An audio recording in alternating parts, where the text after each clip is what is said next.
Welcome to Uptake Jobs. Today, let's deal with some of the MCQs in current affairs. Dash became the first country in the world to allow voters to elect judges. న్యాయమూర్తులను ఎన్నుకోవడానికి ఓటర్లను అనుమతించిన ప్రపంచంలో మొదటి దేశంగా నిలిచింది. USA, Mexico, Canada, Caribbean Islands. And the correct answer is Mexico.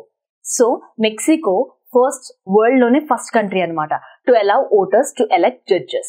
So election process ని follow అవుతుంది judges ని elect చేసుకునే విషయంలో. అది ఫస్ట్ ప్రపంచంలో ఏ దేశం అంటే మెక్సికో అన్నమాట.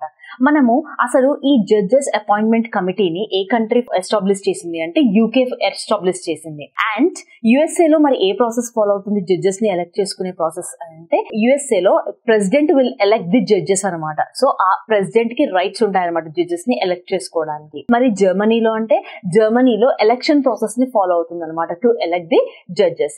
అండ్ మన ఇండియన్ కాన్స్టిట్యూషన్ ప్రకారము ఆర్టికల్ 124 ఆఫ్ ఇండియన్ కాన్స్టిట్యూషన్ ఏం చెప్తుంది అంటే president will elect the judges అనమాట. This is all about the election process of judges. So first దేశంగా ఓటర్స్ ని అలౌ చేసి ఎలక్షన్ ప్రాసెస్ ద్వారా జడ్జెస్ ని న్యాయమూర్తులని ఎలక్ట్ చేసే ప్రాసెస్ ఏదైతే ఉందో అది మెక్సికో దేశం ఇచ్చిందనమాట. Next, Meitei tribe belongs to which of the following states?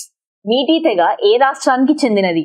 Assam, Meghalaya, Mizoram, Manipur. And the correct answer is Manipur. అసలు ఈ మణిపూర్ కి మేటీ ట్రైబ్స్ కి వైలెన్స్ కి ఏంటి లింక్ అంటే యాక్చువల్లీ ఈ మేటీ ట్రైబ్స్ అనేది హిందూ మెజారిటీ మేటీ ట్రైబ్స్ అనమాట. సో ఈ మణిపూర్ లో ఎందుకు వైలెన్స్ జరుగుతుంది అంటే సో ఈ మేటీ ట్రైబ్స్ వర్సెస్ క్రిస్టియన్ కుకీస్ అనమాట.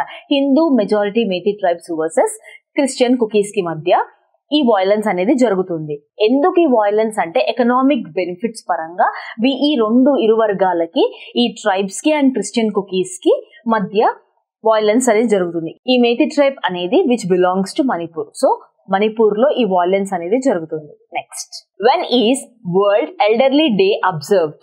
ప్రపంచ వృద్ధుల దినోత్సవాన్ని ఎప్పుడు జరుపుకుంటారు? October 1st, October 2nd, October 3rd, October 4th. And the correct answer is October 1st. అసలు ఈ వరల్డ్ ఎల్డర్లీ డే ని మనం ఎప్పటి నుంచి జరుపుకుంటున్నాము అంటే 1991 నుంచి జరుపుకోవడం జరుగుతుంది.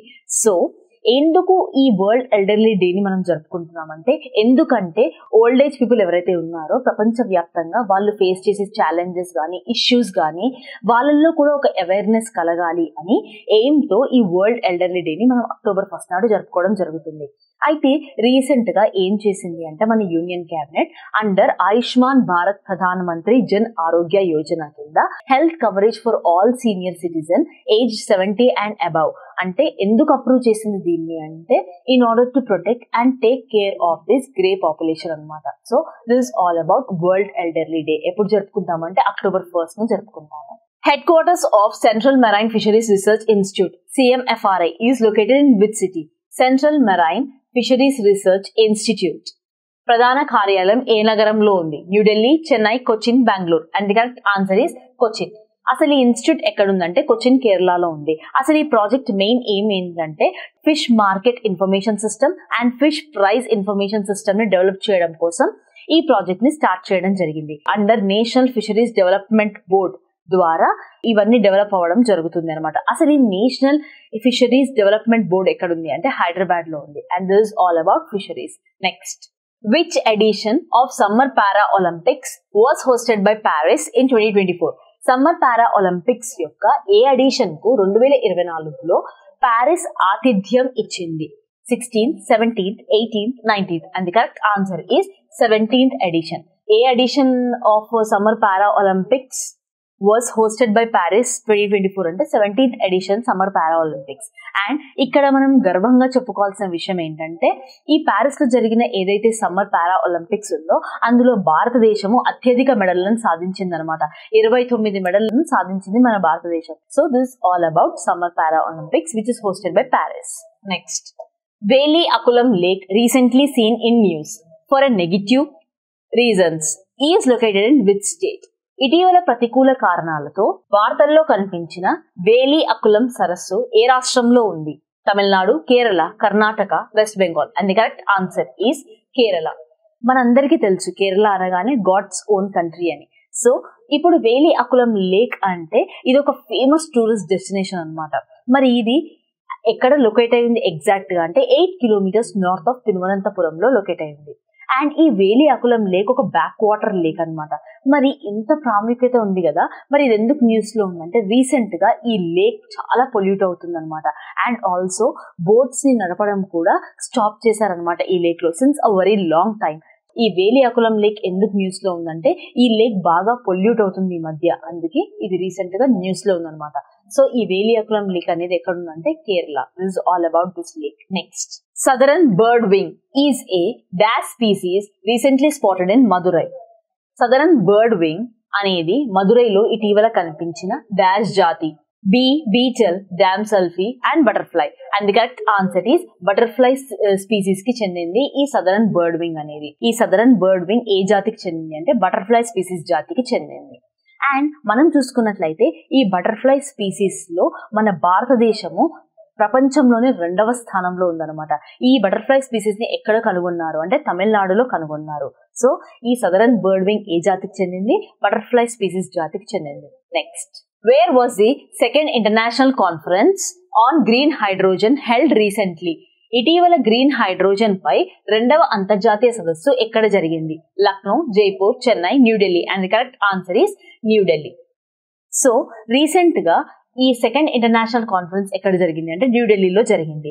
సో మన ప్రధానమంత్రి నరేంద్ర మోడీ గారు రీసెంట్ గా ఈ కాన్ఫరెన్స్ లో దీన్ని ఇనాగ్రేట్ చేయడం జరిగింది. మరి ఈ కాన్ఫరెన్స్ ఎప్పుడు జరిగింది అంటే 11 సెప్టెంబర్ 2024 లో జరిగింది. ఎక్కడ జరిగింది? ఎట్ భారత్ మండపం, న్యూఢిల్లీలో జరిగింది. And this is all about this conference. ఎక్కడ అంటే న్యూఢిల్లీలో జరిగింది. Next, researchers recently discovered the endangered myristica swamp forest in which of the following states? పరిశోధకులు ఇటీవల అంతరించిపోతున్న మిరిస్టికా స్వాంప్ ఫారెస్ట్ ను ఏ రాష్ట్రంలో కనుగొన్నారు? Madhya Pradesh, Maharashtra, Gujarat, Kerala. And the correct answer is Maharashtra.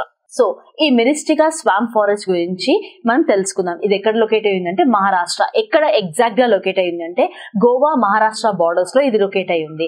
Actually Maharashtra local community వాళ్ళు దీన్ని ఒక పవిత్రమైన దానిగా భావిస్తున్నారు. ప్రిజర్వేషన్ ఆఫ్ రేర్ ఎకోసిస్టమ్ కి ఇది హెల్ప్ చేస్తుంది. So this is all about myristica swamp forest. ఎక్కడ అంటే మహారాష్ట్ర లొకేట్ అయి ఉంది. Next, the new wetland virus is recently discovered in which country? New wetland virus ఇటీవల ఏ దేశంలో కనుగొన్నారు? Japan, North Korea, China, Taiwan. And the correct answer is China. So ఈ new wetland virus ఎక్కడ కనుగొన్నారు అంటే చైనాలో కనుగొన్నారు. అసలు ఈ వైరస్ ఏంటంటే ఎందుకు సోకుతుంది అంటే this is carried by ticks. అంటే టిక్స్ అంటే ఏంటంటే చిన్న చిన్న పురుగుల వల్ల వైరస్ అనేది సోకడం జరుగుతుంది. సో ఈ వైరస్ వల్ల ఏంటి ఇష్యూ అంటే సీరియస్ న్యూరాలజికల్ కాంప్లికేషన్స్ వస్తున్నాయి అనమాట ఈ వైరస్ వల్ల. సో న్యూరాలజికల్ అంటే నరాలు అనమాట. సో ఈ న్యూ వెట్లాండ్ వైరస్ ని ఎక్కడ కనుగొన్నారంటే చైనా.